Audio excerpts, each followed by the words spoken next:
KBS 교통정보센터에서 임초희였습니다.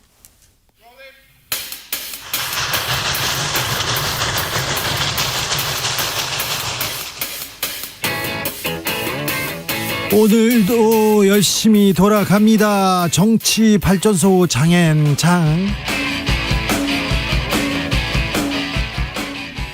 정치평론계 최고수 두 분 모셨습니다. 장성철 공론센터 소장 어서 오세요. 네, 안녕하세요. 장윤선 정치전문기자 어서 오세요. 네, 안녕하세요. 요즘 무슨 일로 바쁘십니까? 김남국 비판하느라고 바쁩니다. 아, 그렇습니까? 네. 네. 오늘도 시간을 충분히 주십시오. 네. 굳이 꼭 그렇게 막 말씀하실 필요는 없지 않나요? 없어요? 네. 아니 막 욕이 올라올 거 아니에요 지금. 얼굴이 밝아요. 네. 네. 국민의힘도 밝아요. 장윤석 기자님. 네. 뭐 같이 따라다니면서 김남국 비판하시잖아요, 많이.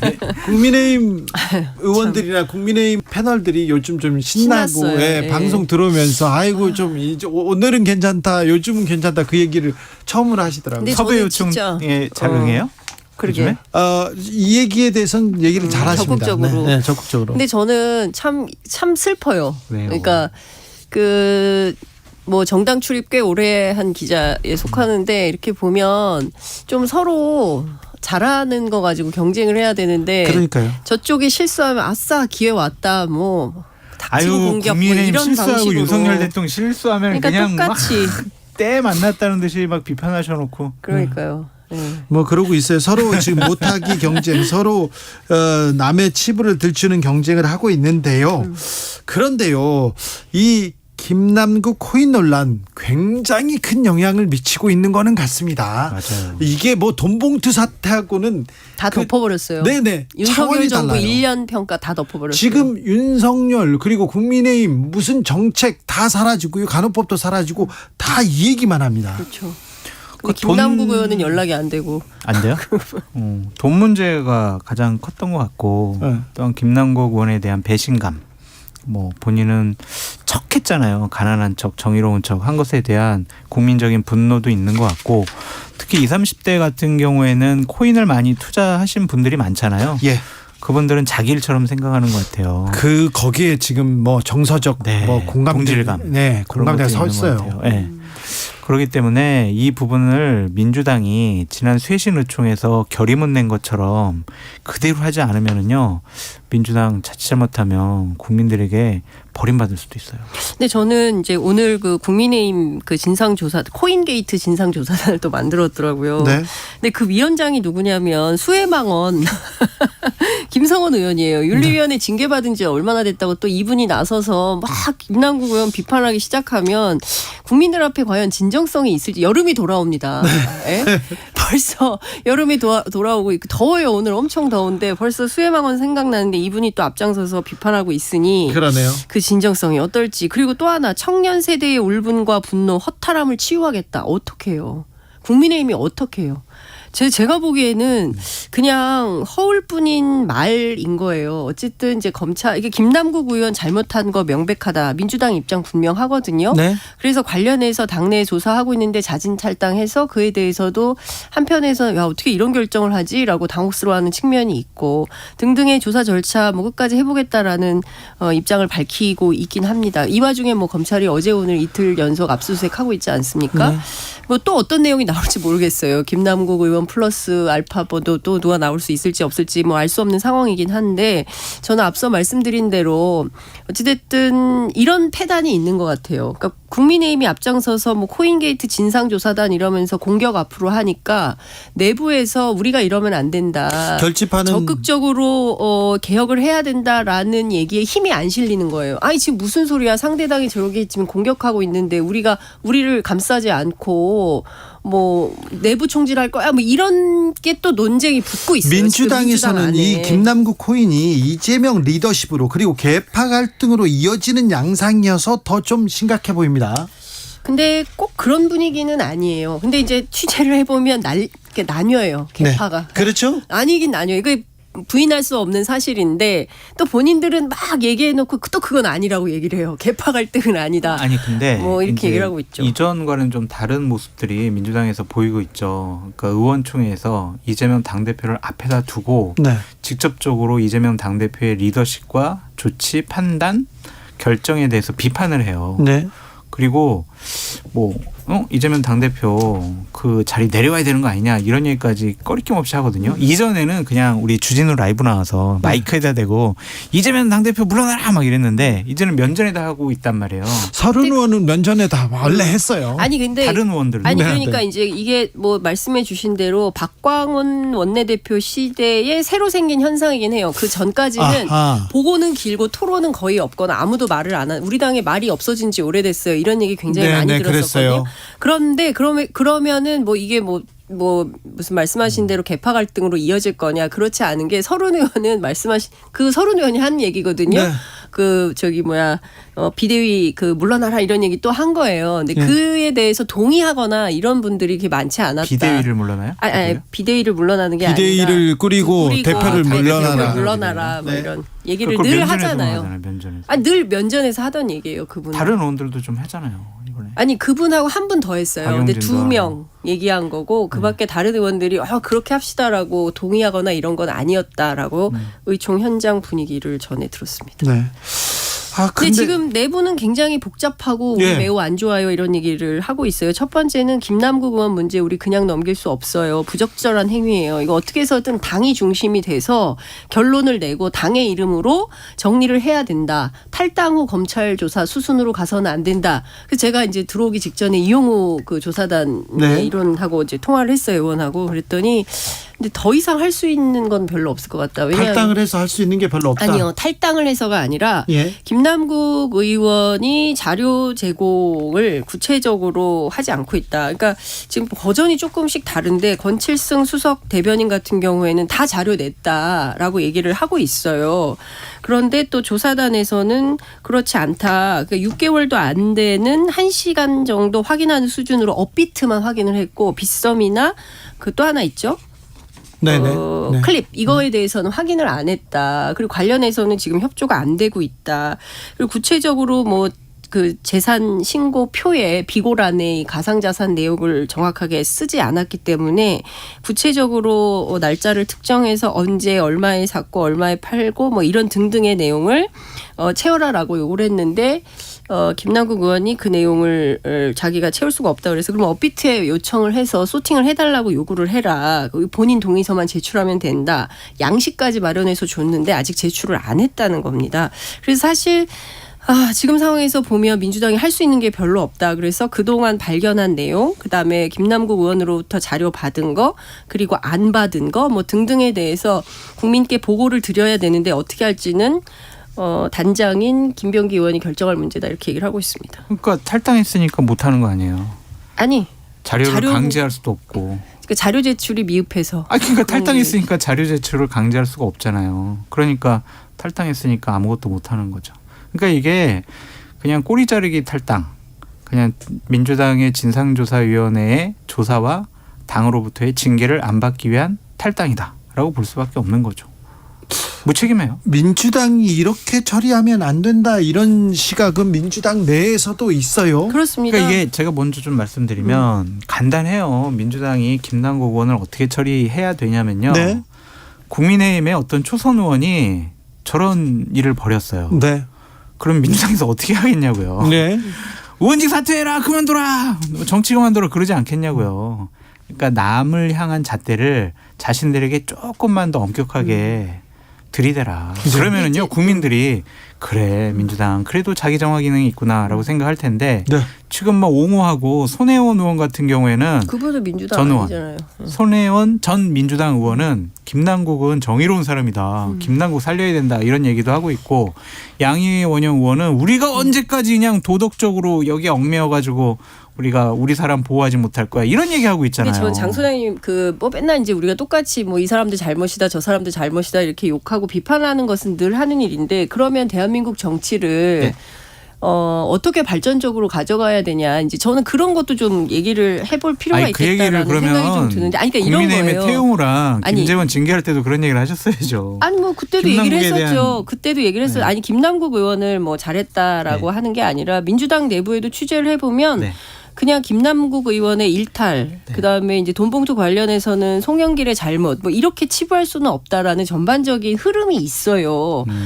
그리고 우리가 그동안 뭐 민주당 뭘로 집권했냐, 솔직히 말하면은 도덕성을 무기로 집권이 가능했었던 거 아니냐. 그러니까 사실 대한민국 사회에서 기득권층이 민주당에게 우호적이지도 않고 뭐 검찰 재벌 다 사실 국민의힘과 가깝고 민주당하고 가깝지는 않다. 그러면 3번이나 집권할 수 있었던 가장 큰 것은 민주주의자들, 민주화 운동의 정통성, 도덕성 뭐 이런 거였는데 지금 그거 다 어디로 갔냐.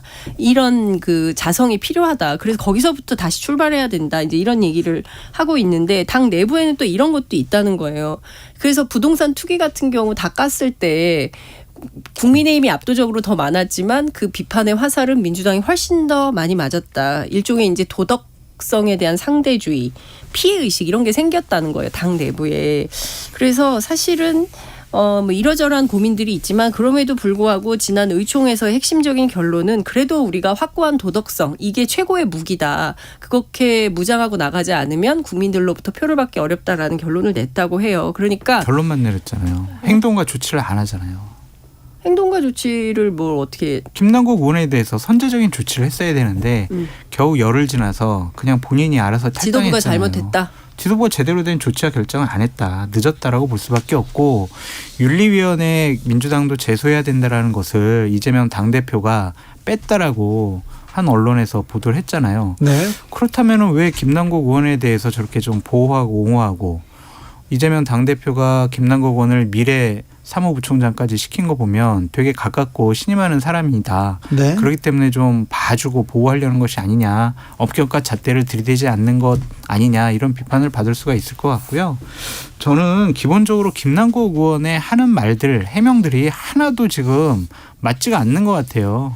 그런 사람은 공직자에서도 안 되고요. 일반인도 저렇게 거짓말해서는 안 된다라고 말씀드립니다.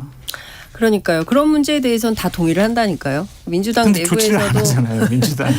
조치를 그러니까 어쨌든 원래 당이 조사를 해서 징계 뭐 이렇게 가려고 했는데 먼저 선제적으로 탈당을 했잖아요. 그래서 관련해서 조사를 계속하겠다라는 게 민주당 조사단의 입장이었는데 그 할 수 있는 게 없다잖아요. 그렇죠. 자료가 와야 더 할 수 있는데 지금 그런 것은 없고 검찰이 수사 중이니까 손을 떠난 그럼 측면도 장 있고. 기자님. 그래서 지금 상황을 종합 정리해서 국민께 보고 드리겠다. 이게 근데 뉴스죠. 자료를 못 봤는데 뭘 가지고 정리해 아니 가지고 지금까지 김남국 의원이 제공한 자료 업비트 등등에 관련된 내용을 그거는 정리해서 지갑 거래 내용만 있다라는 거지 수입이 얼마인지 거래를 얼마나 했는지 지갑 근데 사실 그 거래소 거래를 내용은 얼마나 근데 했는지 장소장도 뭐 코인을 하셔서 아시는지는 잘 모르겠어요. 저는 코인을 안 해서 실패해가지고. 잘 모르겠어요.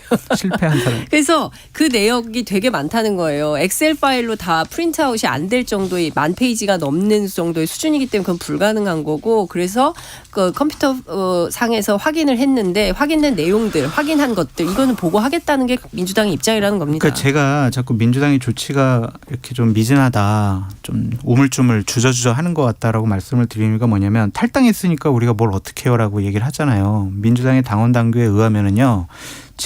아니 징계 탈당했으니까 혐의가 우리가 할 수 없어요라고 얘기하지 않고 윤리심판원의 규정에 따라서 할 수 있다 이렇게 되어 있어요. 안 하잖아요 지금. 말만 하잖아요. 그러니까 안 하잖아요. 그리고 하고는 당원- 있어요.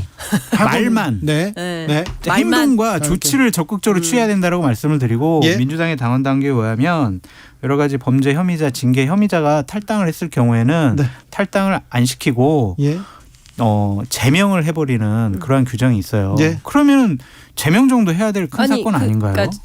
그러니까 저는 장 소장님 그 말씀에 동의해요. 네. 너무 느리다. 네. 네. 왜 선제적으로 조치하지 않느냐. 예. 먼저 제명하든지 의원직 사퇴를 요구하고 안 하면 뭐 제명하든지 이런 절차를 가졌어야 됐다. 세게 갔어야 됐다라는 것에 저도 동의를 해요. 그런데 민주당 내부를 취재해 보면 여러 가지 갑론을박들이 있는 거예요. 말씀해 주신 대로 지도부 안에 온종주의도 있는 것도 사실이에요. 예컨대 어느 의원 제가 오늘 취재했는데 벌컥 화를 내면서 기자들이 너무한 거 아니냐. 김남국 입장에서도 좀 생각을 해줘야지. 어떻게 그렇게까지 사람을 몰아붙일 수 있냐. 이렇게 얘기하시는 분들도 있어요. 근데 네. 기자들이 계속 취재하니까 너무 숨 막힌다는 거죠. 지금 그럴 때냐, 자기들이 더 적극적으로 나서야지라고 주장할 수 있는데 당 내부의 사정은 또 그런 면도 있더라라는 것을 그럼 언론 말씀을 잘못이고 드립니다. 이걸 지적하는 쪽의 잘못이에요? 네. 그건 아니죠. 네, 그 당연히. 의원님께서는 지금 민심을 전혀 몰라. 그 이름 누군지 얘기하세요. 네. 장 기자님 이름 누군지 자, 얘기하세요. 오늘 한동훈 법무장관이 국회에 왔어요. 그러면서 김남국 의원이 몰래 코인하다 금융당국에 걸린 게 왜 제 작품이라고 하는지 참 궁금하다 이렇게 얘기합니다. 김남국 의원께서 그 전에 이거 금융정보 수사정보 언론에 흘린 것은 윤석열 라인의 한동훈 검찰 작품이다 이렇게 얘기하면서 윤석열 실정을 덮으려는 아주 얄팍한 술수라고 얘기했었죠. 덮인 건 실정이 아니라 돈봉투 사건, 송영길 전 대표 이게 덮였다라고 볼 수밖에 없고 김남국 의원이 이 부분에서도 국민의 대표인 국회의원 공직자 할 자격이 없다라는 것이 드러나요. 많은 질타를 받고 있잖아요. 거짓말한 것으로 드러났잖아요. 국회의원으로서는 하지 말아야 될 예를 들면 한동훈 인사청문회 때 15차례나 코인 거래했다라는 거잖아요. 회의 시간에 국민을 위해서 정치를 하지 않고 그럼 잘못한 거잖아요. 그럼 자기 반성부터 해야지 남 탓하는 거 이거 잘못된 것이고 검찰에서 흘렸다라는 증거가 있나요? 저도 검찰에서 흘렸을 것 같아요. 그냥. 그렇게 생각할 수가 있어요. 네. 하지만 이 파장을 불러일으킨 잘못한 당사자가 이런 식으로 얘기를 하고 상황을 비껴나가려고 하는 것은 참 자격 없는 사람이다라고 비판하지 않을 수 없습니다. 그러니까 저는 그 사실 민주당 입장에서는 얄밉죠. 누가 얄미워요? 한동훈 장관이 이렇게 말하는 게 네. 기다렸다가 네. 딱 그 길목을 지키고 있다가 네. 뭐 내가 그랬다고 하는 무슨 뭐 근거 있어요? 뭐 이렇게 얘기를 하니까 민주당 입장에서는 얼마나 얄밉겠어요. 그렇지만 저는 민주당이 빌미를 주지 말았어야죠. 예. 그러니까 제가 작년부터 민주당 관련해서 들은 얘기 중에 몇 명인지 모른다. 몇 명이 검찰 수사선상에 최소한 20명 플러스 알파다라는 얘기를 제가 들었었거든요. 근데 앞으로 어떻게 될지 민주당 내부도 술렁술렁합니다.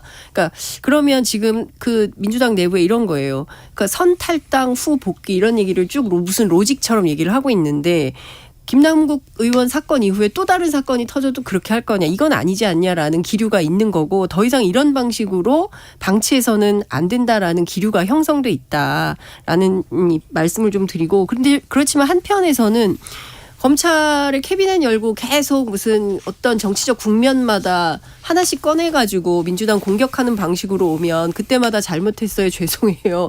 뭐 이렇게 엎드릴 거냐. 그건 아니지 않냐라는 얘기가 또 나오기도 합니다. 네. 그러면은 검찰에서 그렇게 하면 정치 공세고 정적 죽이고 검찰의 야당 죽이기다. 그러니까 우리는 사과하지 말고 우리끼리 울타리 쳐가지고 보호하고 지키자 이렇게 해요? 아니요. 그렇지도 그건 않잖아요. 그렇진 않고 어떤 얘기가 있냐면 네. 들어오는 족족 문제가 되는 사람들마다 다 당연히 정리하면서 조치 그럼요. 취하고 가야 된다. 맞아요. 그리고 남은 사람들끼리 하는 수밖에 없다. 그래. 지금 상황에서 그냥 뭐 정치도 하고 돈도 벌고 이런 방식으로 하는 것은 옳지 않다. 이런 얘기를 네. 합니다. 김남국 의원 회의 중에 코인 거래한 거 상임위 시간에 그 코인 거래한 거에 대해서는 두말할 여지 없이 반성하고 깊이 성찰하고 있다 이렇게. 근데 그것도 비판을 해야 되는데 처음에 그런 보도가 나오니까 기억이 안 나요라고 했다가 예. 아니에요. 저 회의장에서 안 하고요. 화장실하고 휴게실에서 했어요라고 했다가 네. TV 화면에 네. 그 휴대폰 만지는 거랑 시간까지 다 정확히 나오니까 그제서야 아유, 사과한 장성철 거예요. 소장 참 아픈 부분 딱딱 잘 찍네. 아픈 거기다 부분은. 그 얘기도 해야죠. 뭐요? 몇천 원 거래했다라고 금액 얘기하는 게 말이 됩니까?까지 얘기해야지 장 소장님 세트인데. 네, 세트예요. 아, 저 참 딱딱 이렇게 충실하게. 얘기하네. 아니 그러니까 처음에 해명을 진실되게 했으면 저희가 이렇게까지 비판 안 하는데 네. 계속 거짓말하고 감추고 한 부분은 비판할 빌미를 줬다. 공직자로서는 정말 해서는 안 될 네. 일이에요. 주진우 앵커님 정말 공직자 거짓말하면 안 됩니다. 그러면 네. 거짓말하면 안 됩니다. 네. 자, 국민의힘 최고위원 징계 이후에 네. 김재원 최고위원은 또 최고위원직을 내려놓지 않겠다는 입장을 밝혔습니다. 요건 또 무슨 일이에요? 생각이 왔다리 갔다리 하는 것 같아요. 그래요? 처음에는 화딱지가 나가지고 네. 에이 나는 정광훈 목사랑 같이 당을 하나 탈당해서. 만들어가지고 내가 무소속으로 어딘가에 출마한다. 진짜요? 아니면은 그 당의 비례대표로 내가 네. 1번 받아가지고 내가 물고 나무 서서라도 들어간다. 국회에 들어간다라고 생각했다가 네. 아이 그것도 좀 쉬운 그래서 일이 아닌 것 사과했잖아요. 같아. 저게 조원진 투 전략이에요. 네. 네. 쉬운 게 아닌 것 같아. 아이 그냥 일단은 나 최고위원 1년 후에 복귀하니까 네. 일단은 당을 위해서 내가 좀 더 노력하는 모습 보여주면 자숙하는 모습 보였잖아요. 감형해주지 않을까. 네. 그런 생각이 있어가지고 그래서 납작 최근에는 엎드렸잖아요. 확 내렸습니다. 그런데 꼬랑지를. 그런데 지금은 또 다른 거 아닌가요? 왜? 지금은 다시 또 지지자들 모아가지고 또 샤우팅하기 시작했잖아요. 그러니까요. 그러니까 또 마음이 바뀐 네, 거죠. 또 마음이. 그러니까 계속 마음이 바뀌는데 왔다리 갔다리 할 거야. 정치권 안에 두 가지 버전이 돌아다녀요. 네. 첫 번째, 일단 안 될 것 같다. 뭐가 총선은 쉬자. 이번 총선은 한번 왜냐? 쉬어야 된다? 한 번 쉬자. 한 번 쉬고 그리고 대구시장으로 가자.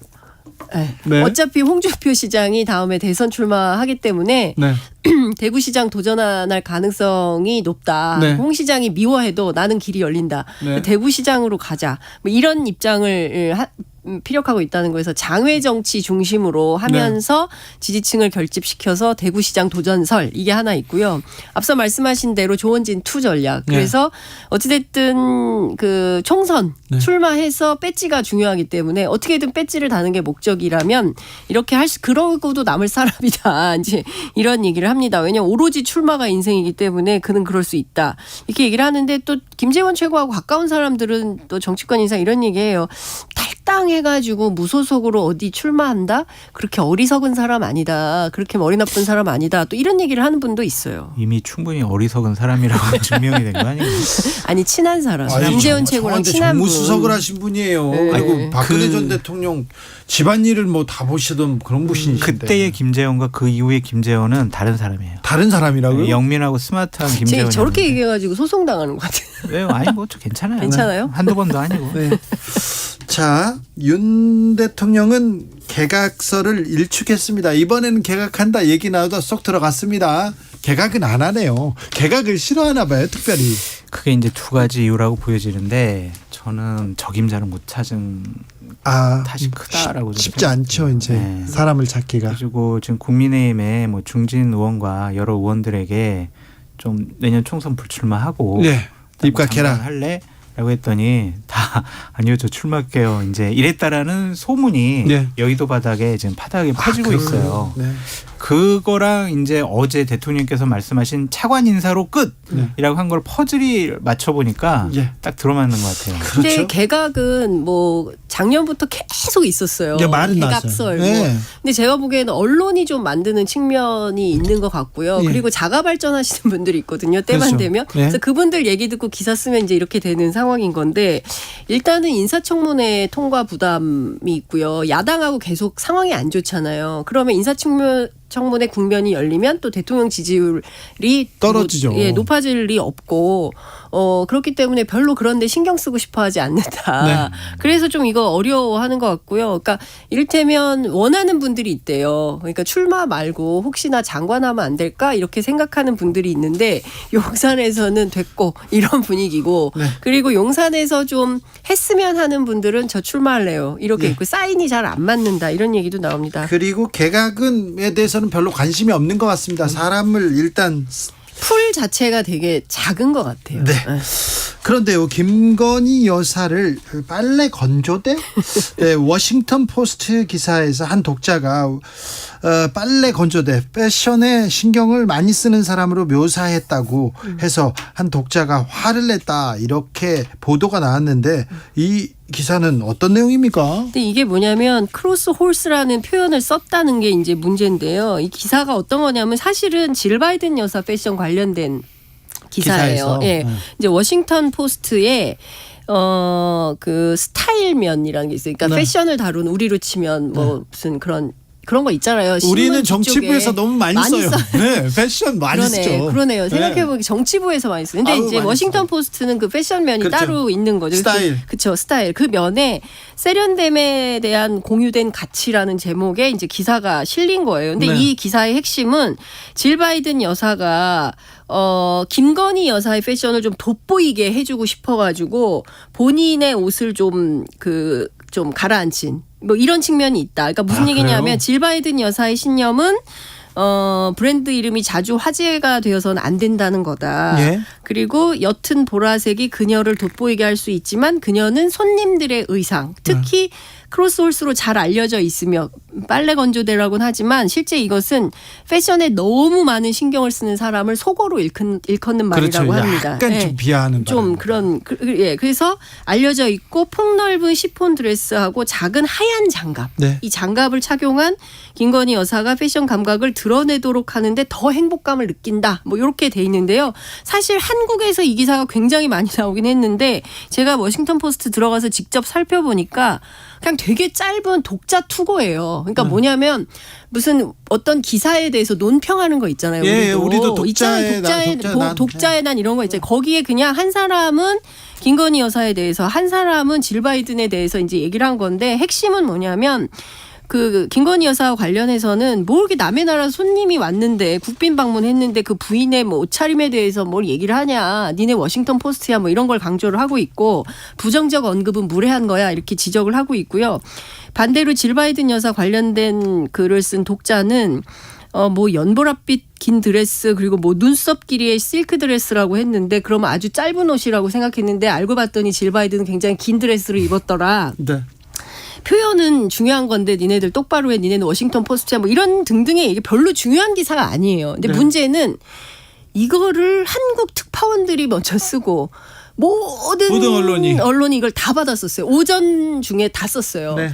진보 보수 가리지 않고. 그래서 제가 이거를 취재를 해봤어요. 기자들한테 도대체 이 기사를 왜 쓰는 거니? 이게 무슨 의미가 있다고 이런 기사를 쓰냐 했더니 조회수가 많이 나옵니다.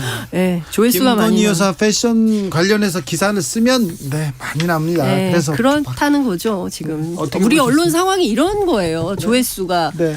이런 기사에서 나오니까 다 쓰는 거예요. 어떤 몇 년 전에요. 재작년에도 그랬는데 어떤 언론사에서 오보를 썼어요. 오보를 썼는데 조회수 많이 나왔다고 상을 받더라고요. 돈 많이 벌어줬다는 거예요. 이게 아니 어떻게 언론에서 진실이 중요하지 돈 버는 게 중요한데. 네, 이거 좀 그런 경우도 있지만은 오보인데 같이 따라 썼다가 네. 출입처에서 같이 징계받을 때도 있어요. 그렇죠. 그럴 수도 있습니다. 네. 네. 어떻게 보셨어요? 아니 김건희 여사에 대한 너무 과도한 관심과 집중도가 이러한 기사를 나오게 만들었다라고 보여지고 네. 그러니까 워싱턴 포스트 기사도 아니고 독자 투고란에 한 독자가 한 얘기를 갖고 우리가 주진우 라이브 같은 권위 있는 방송에서 다뤄야 될 여기까지. 만한 것이냐라는 네. 생각이 듭니다. 자, 그런데 왜 민생 경쟁은 안 할까요? 국민의힘도 그렇고 민주당도 그렇고 안 보이네요. 민생 경쟁을 할 네. 거라고 네. 꿈도 꾸지 마세요. 꿈도 꾸지 말아야 돼요. 내년 총선 때까지. 아니 지금 올해 경제가 나빠요. 경제가 나쁜데 전 세계도 나쁜데 전 세계에서 그래도 중국도 괜찮아지고 다른 나라는 좀 나아져요. 나아지고 있는데 우리는 더 나빠지고 있는데 뭔가를 내야 될 거 아닙니까? 그러니까 저는 그 중국 문제를 풀어야 돼요. 지정학적 위기 대통령 리스크라고 하는 문제 이거 간단한 문제 아니고요. 그 수출 다변화 해야죠. 그 최상목 수석 말대로 중국한테 의존하지 않고 새로운 시장을 개척을 해야죠. 근데 이렇게 보면 미국에선 조금 수출이나 뭐 좀 오르긴 했습니다만 그밖에 뭐 남아시아라든가 중국은 뭐 말할 것도 없고 굉장히 어려운 상황이 됐어요. 우리는 무역으로 먹고 사는 나라거든요. 근데 그게 굉장히 무역 수지가 지금 7개월째 적자인 이런 상황이 되면 뭔가 대통령실에서 돌파구를 마련을 해야 됩니다. 대통령이 그 대안을 내야 되는데 오늘 국무회의 발언 을 보면 전부 문재인 정부 욕만 바가지로 해놨어요. 오늘도 그랬다고요? 오늘도 또 비슷한 얘기를 그렇죠. 했어요. 탈원전 때문에 전기 요금 그런 얘기했죠. 얘기하고 뭐 정치 복지 뭐 이런 얘기하고 이념에 치우친 잘못된 노선 이런 등등의 얘기를 하는 걸 보면서 저는 뭘 할 것인지 앞으로 우리가 어떤 비전을 보여줄 것인지에 대한 잘하겠다 이런 내용이 없어서 너무 아쉬웠습니다. 중국 관광객이 다른 나라는 다 가기 시작했어요. 그런데 우리나라는 오지 않습니다. 열릴 거라고 얘기했는데 오지 않습니다. 그리고 중국과의 무역 수지가 개선되지 않으면 우리 수출, 우리 무역 수지 적자 해소하기 어려운데 그 부분에 대해서 조금 더 신경 써야 될 것 같아요. 그러니까 G7 뭐 회담이 끝나고 난 다음에 네. 대통령께서 중국과 러시아와 관련된 여러 가지 외교적인 현안과 또 뭐 경제적으로 어려운 부분들을 잘 외교력과 정치력을 바탕으로 해결해 주실 것으로 한미일 믿습니다. 또 만나서 손잡고 또 다른 안보 얘기하고 국방 얘기할 것 같은데요. 그렇죠. 아니, 중국 문제 풀어야 되는 거는 아마 대통령실도 알 거예요. 근데 저렇게 이게 지금 다 방치시켜놓지 않을 보십시오. 겁니다. 이제 저 히로시마 가가지고 한미일 정상회담 하면서 사실상 MD 체제를 하는 수준으로의 한미일 군사 협력을 이미 선언한다고 그렇게 약속했겠죠. 예, 그렇게 네. 되면 중국이 어떻게 가만히 있겠어요. 이 MD는 오바마 때부터 한국 정부에 요구해 왔던 거지만 뭐 다 거부했어요. 노무현 정부, 뭐 김대중 정부 안 된다. 그리고 이명박 정부, 박근혜 정부도 실제로 지소미아로 퉁친 이런 측면이 있어요. 그런데 윤석열 정부만 유독 나서서 적극적으로 참여를 하겠다. 그러면 중국 문제를 도대체 어떻게 풀겠다는 건지. 미국의 MD 방어 체제에 그 결합하지 않으면은 안 될 크나큰 군사적인 위협이 있기 때문에 대통령께서 저렇게 위험한 결단을 하신 것이 아닌가라는 생각도 해봅니다. 위협을 느끼고 계시죠, 장성철 소장님? 근데 그게 엄청 바로 느껴요. 그게 뭐냐면 그러세요? 소위 북한 붕괴론이라는 거거든요. 그게 언제 나왔는지 아시잖아요. 조지 부시 때 네오콘들이 하던 얘기예요. 북한이 지금 붕괴- 그런 방식으로 가는 게 맞습니까? 그게 아니라 북한의 어쨌든 핵무기가 고도화되고 또 7차 핵실험하고 또한 그럴수록 여러 더욱더 가지- 평화적 해법을 얘기하는 게 우리 정부의 노력인데 일단은 우리 동맹 관계를- 분당국도 원한대요. 평화적 해법. 그래서 적의 위협을 낮추는 노력을 왜 안 하냐. 일단 군인들이 제일 원해요. 네, 군인들이 사실. 제일 원해요. 군인들이 그런데 제일 그게 원해요. 지금 안 나오니까 그분이 답답해하고 있는 거예요. 아니 군인들이 원한다. 아니 왜냐하면 지금 상황이 정세가 그러니까 미국과의 동맹 관계를 더 확고히 하고 그다음에 당연히 북한과의 뭐 한미 평화적인 동맹 회담도 할 두 분 거다. 감사합니다. 한미 동맹을 기본으로 저는 내일 오후 5시 5분에 돌아오겠습니다. 지금까지 주진우였습니다. 인사하세요. 감사합니다. 네, 감사합니다.